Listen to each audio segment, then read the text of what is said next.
Good morning, good afternoon, good evening, depending on when and where you are. This is Brad, aka your boy Some Foam, back at you with another story time with Herbert. When we last left off, a gentleman was approaching our main character about his daughter who's a half-breed. Anyways, yeah, last left off. Let's get this bad boy started. The flight response was a good survival reflex. Wrath was 6 feet 9 inches of pure terror, dressed in lethal. His hair was long and black, falling straight from a widow's peak. Wrap-around sunglasses hid his eyes that no one had ever seen revealed. Shoulders were twice the size of most males, with a face that was both aristocratic and brutal. He looked like the king he was by birthright, a soldier he'd become by destiny. And that wave of menace rolling ahead of him was one hell of a calling card. Calling card. As the cool hatred hit Darius, he tilted his fresh beer back and drank deeply. He hoped to God that it was going to do the right thing. Beth Randall looked up as her editor leaned his hip on her desk. His eyes went straight to the V in her shirt. "Working late again?" he murmured. "Well, hey, Dick. Shouldn't you be getting home to your wife and 2 kids?" she mentally added. "What are you doing?" "Editing a piece for Tony. You know, there are other ways of impressing me." Yeah, she could just imagine. "Did you read my email, Dick? I went down to the police station this afternoon and talked with Jose and Ricky. They swear gun dealers moved into town. They found 2 modified magnums and drug dealers." Dick reached out to pat his shoulder, stroking it as he took his hand back. "You just keep working the blotter. Let the big boys work about the violent crimes. We wouldn't want anything to happen to our pretty face of yours." He smiled, eyes growing hooded as he gazed lingering on her lips. "That stare routine has gotten old 3 years ago," she thought, right after she'd started working for him. A paper bag. What she needed was a paper bag pulled over his head whenever she talked with him, maybe with a picture of Mrs. Dick taped in front. Would you like me to give you a ride home?" he asked. "Only if it were raining thumbtacks and hairpins, you lech." "No, thanks." Beth turned back to her computer screen and hoped he'd take the hint. "Not likely. Sounds like a pervert. I know plenty of them." Eventually he wandered off, probably headed for some bar across the street that most of the reporters hit before going home. Caldwell, New York, wasn't exactly a hotbed of opportunity for any journalist, but Dick's big boys sure liked keeping up the appearance of carrying a heavy social burden. They relished cozying up to the bar at Charlie's and talking about the days when they worked a bigger, more important paper. For the most part, they were just like Dick, middle-aged, middle-of-the-road men who were competent, but not extraordinary at exactly what they did. Caldwell was big enough and close enough to New York City to have that nest of business of violent crimes, drug busts, and prostitution. So they were kept busy. But the Caldwell Courier-Journal was not the Times, and none of them were even going to win the Pulitzer. It was rather sad. Yeah, well, look in the mirror, Beth thought. She was just like beat reporter. She'd never even worked at a national level. So when she was ineffective, unless things changed, she'd have to be a free press polishing classifieds to have a shot at reflecting glory from the CCJ days. She reached for the bag of M&Ms she'd been nursing. The damn thing was empty. Again. She should probably just go home and pick up some Chinese down the street. On her way out the newsroom, which was open to space and cut up into cubicles by flimsy gray partitions. My bad, not patrons, partitions. I swear I'll get this right. She hit her buddy Tony's stash of Twinkies. Tony ate all the time. For him, there was no breakfast, lunch, and dinner. Consumption was a binary proposition. If he was awake, something was going into his mouth. I'd like to put something in Tony's mouth. And keep to himself supplied. His desk was a treasure trove of caloric depravity. She peeled off the cellophane and couldn't believe she was biting into an artificial swill as she hit the lights and walked down the stairwell to Trade Street. Outside, the heat of July was a physical barrier between her and her apartment, 12 straight blocks of hot and humid. Fortunately, the Chinese restaurant was halfway home and heavily air-conditioned. With any luck, it'd be busy tonight, so she'd get to wait a while in coolness. When she was finished with the Twinkies, she flipped open the phone, hit speed dial, and put in her order for beef with broccoli. As she walked along, she looked at the familiar grim landmarks. Along the stretch of Trade Street, there were only bars, strip clubs, and an occasional tattoo parlor. The Chinese food place was a Tex-Mex buffet. Only 2 restaurants. The rest of the buildings, of which had been used as offices in the 1920s, were in downtown and had been thriving, were now vacant. She knew every crack of the sidewalk. She could time the traffic lights and patois,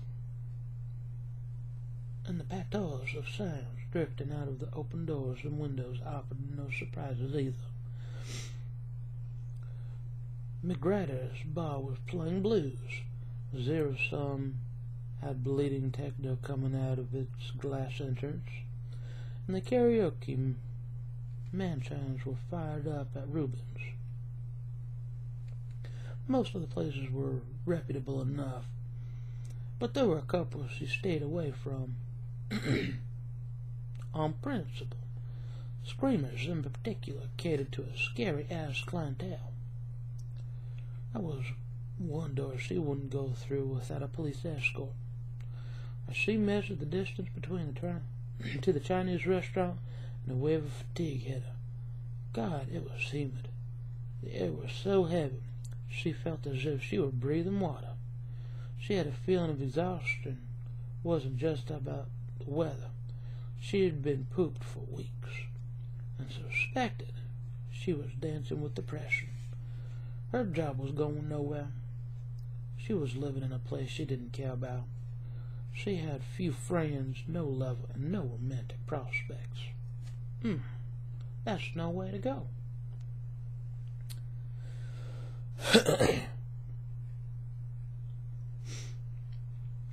If she had looked ahead 10 years and pictured herself staying put in Caldwell with Dick and the big boys, she had only saw more of the same routine. Getting up, going to work, trying to make a difference, failing, going home alone.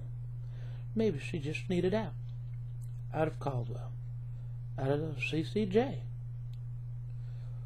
Out of the electronic family of her alarm clock and the phone on her desk, and the TV that kept her dreams away while she slept. God knew there was nothing to keep her in town but habit.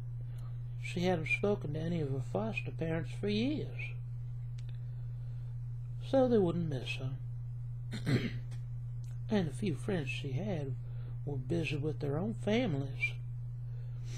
When she heard a leering whistle behind her, she rolled her eyes. That was the problem with working near bars. On occasion you picked up gawkers. The catcalls came next, and then sure enough 2 guys crossed the street at a jog and came after her. She looked around. She was heading away from the bars and into the long stretch of vacant buildings before the restaurants. The night was thick and dark, but at least there were street lights, an occasional car passing. "I like your black hair," the big one said as he fell into step beside her. "Mind if I touch it?" Beth knew better than to stop. They looked like college frat boys out for summer vacation, which meant they were just going to be annoying, but she didn't want to take any chances. Besides, the Chinese place was only 5 blocks up. She reached into her purse anyway, searched for her pepper spray. "You need a ride somewhere?" the big guy asked. "My car's not far. Seriously, how about you come with us? We could go for a little ride." He grinned and winked at his buddy, as if the smooth rap was definitely going to get him laid. The crony laughed and circled her, his thin blonde hair flopping as he skipped. "Let's ride her," the blonde said. "Damn it, where was her spray?" The big one reached out, touching her hair, and she looked at him good and hard, with his polo shirt and his khaki shorts, and his BMOC. Handsome. Okay. Real all-American material. When he smiled at her, she sped up, focusing on the dim neon glow of the Chinese place sign. She was praying someone else would walk by, but he had driven the pedestrian traffic indoors. There was no one around. "You want to tell me your name?" All-American asked. Her heart started banging in her chest. The spray was in her other bag. 4 more blocks. "Maybe I'll just pick a name for you. Let me think. How's Pussycat sound?" The blonde giggled. She swallowed and took out her cell phone just in case she needed to call 911. Stay calm. Keep it together. She pictured how good the rush of air conditioning in the restaurant was going to feel as she went inside. Maybe she'd wait and call the cab, just to make sure she got home without being further harassed by them. "Come on, Pussycat," All-American cooed. "I know you're going to like me. Only 3 more blocks." Just as she stepped off the curb to cross the 10th Street, he grabbed her around the waist. Her feet popped off the ground, and he dragged her backward. He covered her mouth with a heavy palm. She fought like a mad woman, kicking and punching, and when she reached behind and belted him in the eye, his grip slipped. She lunged away from him, legs driving her heels in hard into the pavement, breath trapped in her throat. A car went by out on Trade Street, and she yelled as its headlights flared. But then he got her again. "You're going to beg for it, bitch," All-American said, as he put her in a chokehold. He wrenched her neck around until she thought it was going to snap and pulled her deeper into the shadows. She could smell his sweat and the college boy cologne he wore. Could hear the high-pitched laughter of his friend. An alley. They were taking her into an alley. Her stomach heaved, bile stinging her throat, and she jerked her body around fearlessly, trying to get free. Panic made her strong, but he was stronger. He pushed her behind a dumpster and pressed his body into hers. She drove her elbow into his ribs and kicked some more. God damn it, get her arms! She got in one good heel punch to the blonde shins before he caught her wrist and held them over her head. "Come on, bitch, you're going to like this," All-American growled, trying to get his knee between her legs. He ground her back against the building's bracket, holding her in place by the throat. He had to use his other hand to rip open her shirt, and as soon as her mouth was free, she screamed. He slapped her hard. She felt her lips split open. Blood rushed down onto her tongue, pain stunning her. You do that again, I'm cutting your tongue out. All Americans' eyes boiled with hate and lust as he shoved up the white lace of her bra and exposed her breast. Hell, I think I'll do that anyways. Hey, are those real? The blonde asked, as if she was answering him. His buddy grabbed one of her nipples, pulled. She winced, tears making her vision swim. Or maybe her eyesight was just going because she was hyperventilating. All American laughed. I think she's a natural. But you can find out for yourself when I'm finished. And the blonde giggled. Some deep part of her brain kicked into gear and refused to let this happen. She forced herself to stop fighting and reached back to her self-defense training, except for her heavy breathing. Her body went still, and it took all American a minute to notice. You want to play nice? He said, eyeing her with suspicion. She nodded slowly. Good. He leaned in. His breath filled her nose. She fought not to cringe at the rank smell of stale cigarettes and beer. But if you scream again, I'm going to stab you. Do you understand me? She nodded once more. Let her go. The blonde dropped her wrists and giggled, moving around them as if they were looking for the best angle. All American's hands were rough on her skin as he fondled her, and she held Tony's Twinkie down by force of will. Her gag reflex was pumping her throat, even though she loathed the sensation of the palms pushing under her breasts. She reached for the fly in his pants. He was still holding her by the neck, and she was having trouble breathing. But the moment she touched his privates, he moaned and his grip loosened. With a hard jam of her hand, she grabbed his balls, twisted as hard as she could, and kneed him in the nose. He crumbled. Adrenaline shot through her. As if a split second she wished his buddy would come at her instead of staring at her stupidly. Fuck you, she screamed at the both of them. Beth bolted out of the alley, holding her shirt together as she ran. She didn't stop until she was at the door to her apartment building.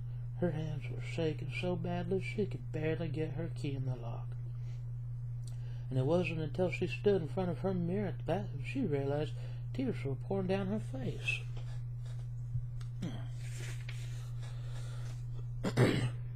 Butch O'Neill looked up at the police radio under the dash of his unmarked patrol car went off. There was a male victim down but breathing in the alley not so far away. Butch checked his watch at a little after 10 o'clock, which meant the fun was just getting started. It was Friday night, and in the early part of July, so the college Turks were still fresh out of school and aching to compete in the stupid Olympics. He figured the guy had either been mugged or taught a lesson. He hoped it was the latter. Butch grabbed his handset and told dispatch he'd head over there for the he was the homicide detective, not a beat cop. He had 2 cases he was working right now. One floater in the Hudson River and a hit and run, but there was always room for something else. As far as he was concerned, the more time away from home, the better. The dirty dishes in the sink, the wrinkled sheets on his bed were not going to miss him. He hit the siren and gasped and thought, let's hear for the boys of summer. Alright, that concludes chapter 1, finally. Good God, that was a long read. Anyways, if you guys enjoyed this video, I suggest you go to our YouTube channel, The 5 Kings of the North. And that's the number 5, not spelled out 5. Keep that in mind. 'cause we could use a few likes and shares off of YouTube. That's what we're trying to make it big. We'd greatly appreciate it. And you guys have a wonderful day.